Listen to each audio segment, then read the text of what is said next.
guru.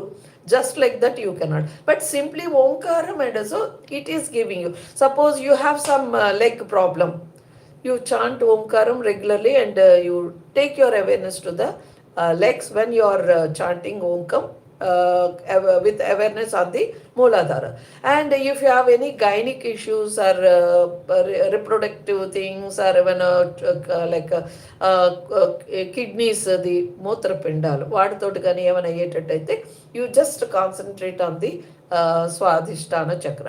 Then digestion issues ఉండేటప్పటికి ఏంటంటే you take your awareness to the upper abdomen, అంటే little bit above the navel నుంచి. Then you have some respiratory problems, then heart బీట్లోనే ఏమైనా తేడా వచ్చింది, the wind pipe వీటితోటి ఏమైనా ఇట్లాగేమైనా వచ్చిందంటే diaphragm and other things means you can Omkaram, when you are reciting Omkaram, you can take your awareness here.